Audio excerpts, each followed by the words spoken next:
Dear listeners, you are listening to the podcast series of the Forum on Central and Eastern Europe of KU Leuven. In our 20-minute conversations, we discuss the latest academic research on the region.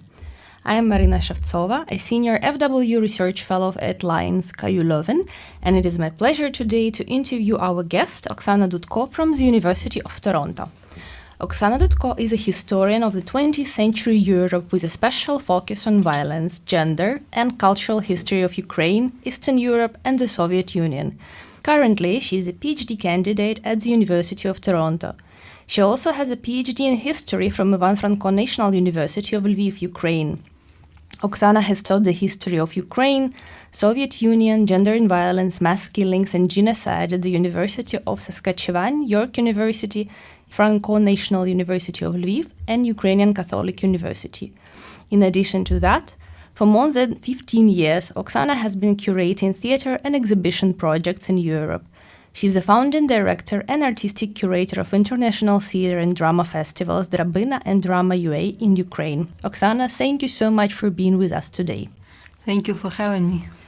Our first question is a bit broad, and it relates to your work in the Western academia and Western institution, being yourself Ukrainian historian and working with such tough topics. In the last 3 years, how would you say has Russia's full-scale invasion of Ukraine reshaped academic perceptions of Ukraine in the West, in Canada maybe in particular, or broader? And how can this shift help move beyond seeing Ukraine and many other countries in the region that have the same problem through the only lens that was used until today, the lens of Russian studies? Thank you so much for this great question. It's a terrible invasion, but it's exciting to live in these times and see all these kinds of transformations in academia. And I do see all kinds of changes in Canadian universities. I had this privilege to teach the History of Ukraine course in two very different settings. The first one is the University of Saskatchewan. And what is interesting about teaching there is that they have quite a large diaspora of people of different nationalities who moved from Ukraine to the Canadian prairies during the period of after the First World War and during the 1917 revolutionary events in Ukraine. So there is quite large Mennonite community, a Jewish community, and a Ukrainian community. So I taught students of this very, very different backgrounds there, and I noticed that they got interested in Ukrainian history, and they got interested in their heritage because many of them, they don't have the language, they don't participate in different events related to Ukraine, but the full-scale invasion got them interested in Ukraine, and not like just to follow the recent news, but like have this, like they wanted to have this more deeper knowledge about Ukraine. But in Toronto at York University, I also taught similar course. The History of Ukraine is a survey course, like a very general, very basic course. And I had a very, very different body of students there because many of them were international students, like from China, India, different countries, and many Canadian students. And they, of course, got interested in Ukrainian history just because of the full-scale invasion. And when they had this option to choose a history course, they decided to study Ukraine. And many of the students were not in the humanities, it's like science students. And for instance, like future physical therapeutists or, I don't know, business school. So I see this interest from different people who have very, very diverse backgrounds, and all of them got interested in the Ukrainian history. Yeah. And so, jumping on that, on this very, very diverse group of people, how having such a different audience from the audience that you had in Ukraine, because there, of course, students at least have some courses at school prior to get into university, how it shaped your approach to teaching history of Ukraine? Yeah, well, I must admit that it was not an easy task, but I have this background in performing arts, so I tried to use all kinds of sources. I do like traditional historical sources, like documents, to have students to read them and see not only like scholarly work, but like actual documents from the past. But I also used films and even theater performances so that students can analyze events. And like one of my favorite assignment was there is a great play and a great performance called H Effect by Rosa Sarkisyan, a prominent Ukrainian theater director, and it's a play about the Donbas war. And people who participated in it, actual soldiers and also professional actors. So students watched the online version of this performance and they wrote quite interesting feedback about this play. And what is important about this, I think, is that they had this emotional involvement in the topic on the one hand, but on the other hand, it's a critical theater. It's a political theater, so it's not only about like entertainment. So this is how I try to engage students in the topic. So I guess using these sources such as film or recording of the theater play can be one of the ways how to solve the issue of lack of many written academic resources in English on Ukraine that are not looking at the country from Russian perspective. What are the other strategies that you are using? There are more and more new books, and it's impressive. Now, like comparing to like 5 years ago, I really have a choice. We have like great number of scholarly, not only articles, but also books. And I think this is a major change that has occurred during the last 3 years. But the other thing is to cooperate with other educators, with other scholars. And what we did with the Center for Urban History, this is a research institution based in Leuven, Ukraine, they gathered a large group of scholars who proposed all kinds of historical sources based on their research.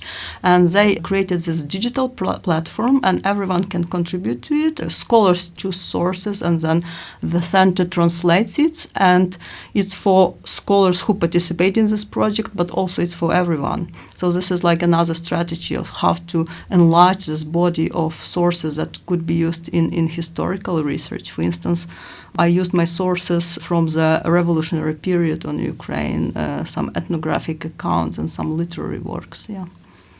That sounds very interesting. I wish my history professors and universities used all this variety of materials. Now moving from your students to your colleagues and overall scholars in academia, maybe those who are more focusing on Russian studies and maybe focus on them still. In your writing, you argue that Ukrainian studies can be used as analytical category through which can be helpful for scholars to see better and be more critical about hierarchy of European and Slavic studies. So do you see this change? Do you see more critical approaches to how the field of regional or Slavic or Russian studies looked like and how it looks now? Do you see more people engaging critically with the perspective or angle through which to look at the region and countries in the region? Yeah, I don't want to be overly optimistic about this, but yes, more and more people got interested in the topic. More and more scholars, they believe that they need to teach like different courses. They do need to organize other conferences and events beyond Russia. I remember our discussion at the University of Toronto, and it was 2019, and the University of Toronto has a really great poli-sci department, and we discussed if the Donbas war was a civil war or not. So still in 2019, there was still this perception in the West among very, very talented scholars who do know their stuff that it was a civil war. And it was really hard to persuade them that actually it's something a bit different going on in the Donbas region in Ukraine. But still there was this perception that probably you are too nationalist, that you don't want to engage with this concept of civil war, because civil war is a complex topic and you always have this external actors like Russia who can participate in it, and it's still like a civil war. And I can't imagine this kind of discussions after the full-scale invasion. Yeah, there is a major change. Now maybe is a good moment to ask you also to talk about your current project on violence on the Eastern Front during and after the First World War, that is titled Recycled Soldiers, War, Violence and Identity in Ukraine, 1914-1920. I really love this project, and I started it before the start of the war in 2014. And as most scholars of violence and scholars of the First World War, when you teach about war and you teach about violence, it's your way to talk about peace, to talk about reconciliation, to talk about post-conflict societies. So I imagined my project about Ukrainian soldiers and the First World War in this kind of thinking, that we need to analyze war so that like no any other war would happen in the future. But then 2014 happened, and then 2022 happened, and it's a challenge for a scholar of the First World War to study previous wars. I still pursue this project, and I'm focusing on a very small specific group of soldiers, Ukrainian soldiers from Eastern Galicia. Galicia was the largest province of the Habsburg Empire. And the soldiers created a national unit within the Austrian-Hungarian army at the beginning of the First World War. And in the Ukrainian historiography, this group of soldiers, Ukrainski січові стрільці, the Ukrainian riflemen, were usually seen like as nationalistic guys who wanted to create the independent state and nothing beyond that. And I saw it's more like a more complex story of the imperial borderlands, because this group of soldiers, after the First World War, they created quite a large army of 100,000 men, the Ukrainian Galician army, and they fought against the Polish army. Then they crossed the border, they entered into this territory of the revolutionary Ukraine, quite a different conflicts over there. And they joined the army of the Ukrainian People's Republic. And for many people, this army is known as the Petlura army, which fought against different armies, the White Denikin army and the Red army. And they made very interesting counterintuitive choices, because they first joined the Russian White Denikin army, and then they switched and they decided to align with the Red Bolshevik army. So here we have a more complex story about affiliations and identities. You asked about my article, and my research is also a way to talk about Ukraine as a nation-centered history, because in my case there is a very, very complex history of this imperial borderlands, of the collapse of the empires such as the Habsburg Empire and the Romanov Empire. And I really want to ask, so what are the sources that you are using? Are there diaries, letters? Oh, this is a great question, because this is a question about how do you study history of a country which is not a nation state. After the war, there was not national archives that represented the history or tried to secure the history of the Ukrainian People's Republic or the Western Ukrainian People's Republic. So my sources got scattered.